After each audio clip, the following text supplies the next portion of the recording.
What's up, everyone? Bryan Hornung here from Xact IT Solutions, bringing you another edition of Guess Who Got Hacked and Attacked this week.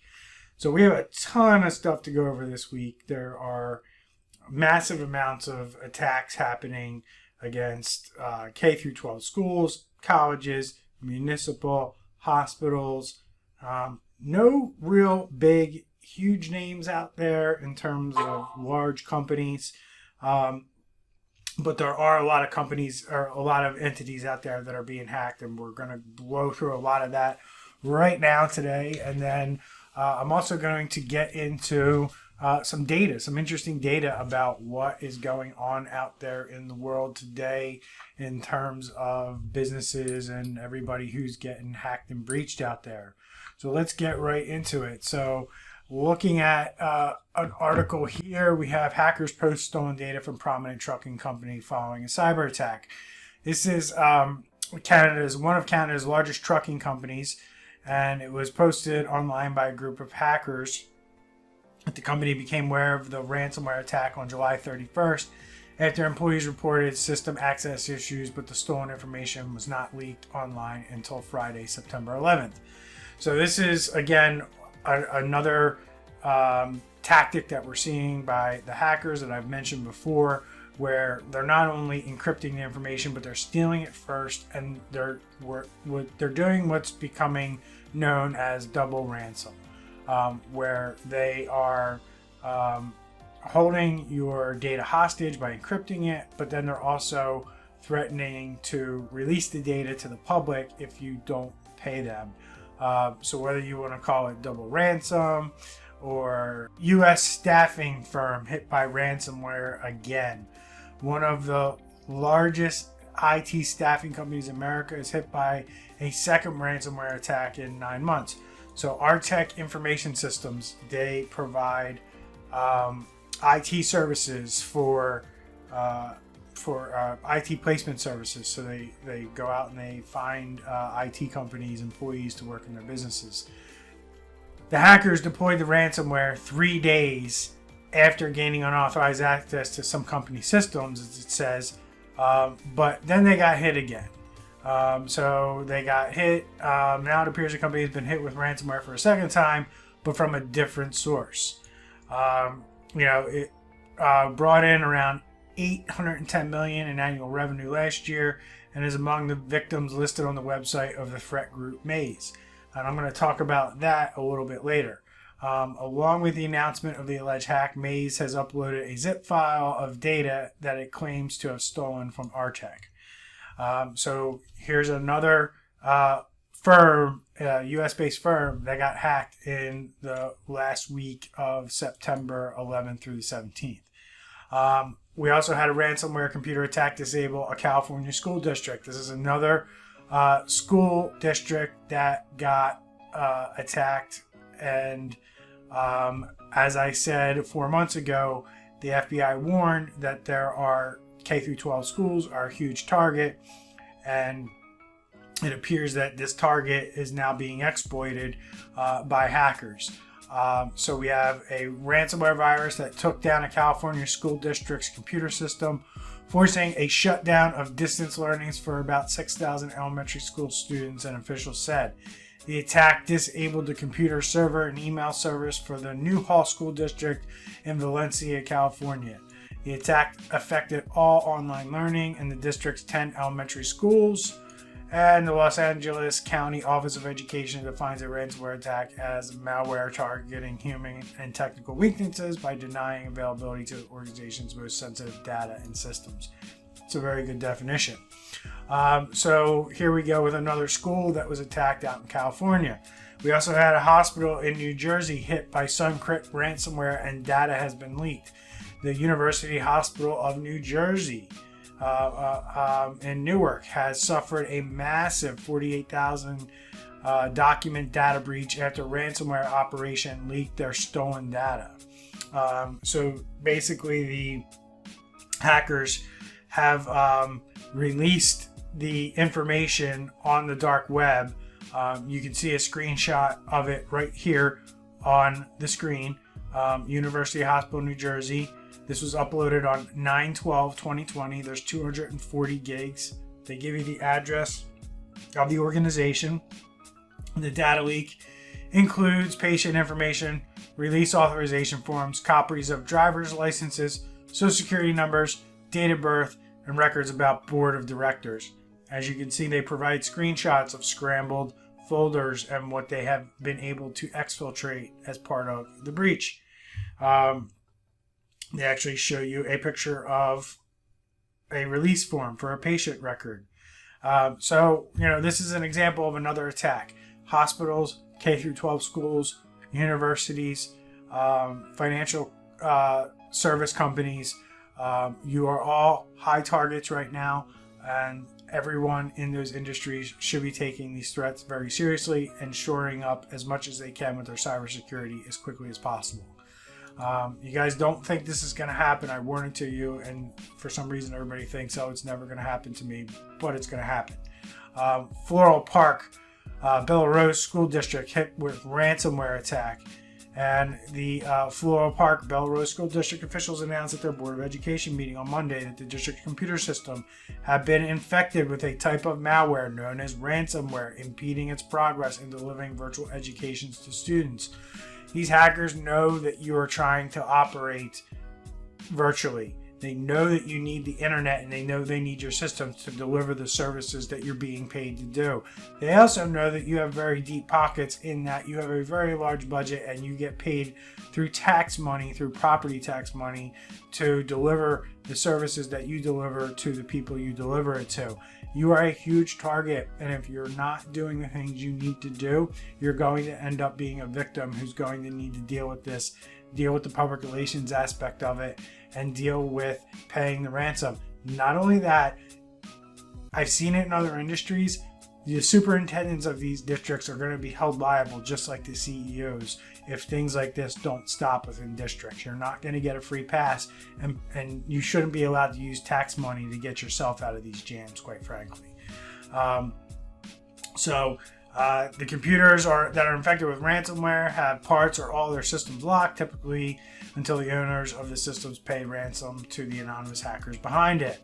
The attack was reported to the Nassau County BOCES, which began to shut down all the servers, stopping the spread of the malware. The district had prepared for such an event by backing up its computer data and storing it off-site, which is good. But it took them offline, and as we go on to see here, unfortunately, the restoration process requires some downtime to recreate these servers. And there's no doubt that this was a calculated attack that delayed our plans for a smooth, successful reopening of schools. Now, this goes into, here we can learn something here. This goes into recovery time objective. What is your recovery time objective? If you go down, what's the longest amount of time that you can be up? And you should know the answer to that question. You should be able to say, we need to be up within an hour, 2 hours, 4 hours, 8 hours, a day, 2 days, 2 weeks, whatever that number is. You have to decide what's right for your business, but you should be able to achieve it. It sounds like here, based on the comments made, they really didn't either define a recovery time objective or they didn't have a recovery time objective to meet. So it was just like, we'll get it back up when we get it back up. The only way to know when you're actually going to be able to recover and when you're going to be actually be able to get up, you can put whatever you want on paper unless you actually take the steps and actually test it and see how long it actually takes to get you back up and running. You're never really going to know until you actually need to find out, which is usually during a ransomware attack like this school district found out. Oh, and look at this. We have another school district that got hit this week. School district shut down in-person classes because of ransomware attack, superintendent says. So this was Somerset Hills School District in New Jersey. They closed down the schools on Tuesday because it said there was unexpected network disruption. In a letter to the school community, the superintendent said the district's computer network would need to be offline for 48 hours, forcing classes for Bernardsville Middle School and Bedwell Elementary students to go virtual on Wednesday and Thursday. On Thursday, the superintendent, Gretchen Dempsey, said in another letter that the ransomware was the culprit. So another school, another attack. This is 3 in 1 week. I also highlighted ones in the past that have happened. I don't know when these school districts are going to take this seriously and do the right things. I know I reached out to the school district that my kids go to and where I pay property taxes and offered them help, and they told me that they felt like they were good. So I hope they are, because the cybersecurity is a team sport, and I truly believe that. And hopefully they're doing everything that they can so that our community doesn't have events like this in place, because they're very disruptive. And quite frankly, we pay a lot of money in property taxes, so I would not expect that our school district would have an event like this and that they would do the right thing. But it doesn't really matter. We've gone into businesses that have large budgets and they don't do enough to protect themselves from ransomware. So have somebody check it if you're unsure. That's the best you can do. Last one. So this is an interesting article. This isn't a specific attack, but this is highlights everything that I talk about. More than 600 organizations become victim of ransomware attack, report says. So that's 600 in the last year. It's about 2 a day. But the interesting thing is that these organizations that have attacked these businesses are all working together on the dark web to share information. They're actually, it's almost like a contest for them. As we scroll down here, this was posted on the dark web. And this was what hacking groups hacked, the number of companies they hacked. So you can see here, Maze, the light blue one, of the 600, they hacked 238 firms.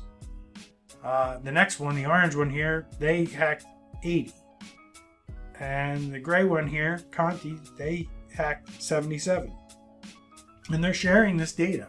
And not only that, if we go in here, somewhere in here, it basically says that they're sharing the data that they collect. So if we go in and we look at this, of the list of 605 organizations includes companies from all kinds of industries, from automotive firms to venture capitalists. Many of these businesses decided not to pay the ransom and have since faced data leakages, something I've been warning about for over 6 months. A prime example is that of ransomware group Nephilim, which claimed an attack on Burger King Jamaica. And the hacking groups, you need to pick better names. These are terrible names that you pick. Burger King Jamaica. When Burger King refused to pay the ransom, Nephilim started leaking classified information onto the dark web. Interestingly, ransomware hackers leave no industry in their assaults, although they do have their favorites, as we know, by the school districts and the municipal governments that don't secure their stuff enough. They did not flinch before attacking the Fairfax County public schools. Specifically, ransomware group Maze claimed responsibility for this mass offensive, and an investigation for the same is underway. Furthermore, the same group attacked the Indian food chain retailer called, I'm not even going to try to pronounce that, so something snacks, in July. Another ransomware group, Conti, hacked public sector organizations like the Louisiana District Court, which happened the other day, and I didn't cover that this week, but they got hacked. Louisiana courts got hacked. Court information has been obtained and is threatened to be released on the dark web, but that did happen this week as well. And the Florida Chamber of Commerce leaking classified documents online. The Indian Authority for National Highways, that's a hack I did cover at one point because it was a pretty big one. German automotive master Volkswagen was another Maze victim. So was Xerox. So Maze, they topped the charts among the 14 groups that were named in the report. And the Maze was responsible for 1/3 of the total reported data leaks. So, this is just the beginning of the start of hacking and stealing data and then threatening to release it. Double extortion, if you want to call it that, double ransomware, whatever you want to call it. But that's what's happening today. that's what's going on in the world as of September 17, 2020. I hope you found this information valuable that I like to bring to the forefront about security and how prevalent it is. Again, these are all hacks that happened in the last 7 days. And if you learned anything here, if you liked anything, if I entertained you in any way at all, the only thing I ask is that you hit that like button down below and maybe you hit subscribe on our channel, and that allows us to alert you, or at least let you know that we release more content and more videos like this. We do one video a week around who got hacked and breached every week, because there's so many every week. We like to cover it and bring it into the forefront since nobody in the mainstream media talks about this stuff. I think it's important. I think it's going to be something that affects us all in the future as technology becomes more and more a part of our lives. And I look forward to bringing you more of these videos in the future. And if you have any comments or questions about anything related to cybersecurity or IT, throw them down in the comments below. And feel free to visit my company's website, xitx.com, Xact IT Solutions. Grow to your next level with Xact IT. Check out our website. And if you're interested in working with us in any way, having us work with you on cybersecurity, we'd be more than happy to work with you and help you with whatever you may be dealing with. Have a good day, everyone, and I look forward to speaking with you again soon.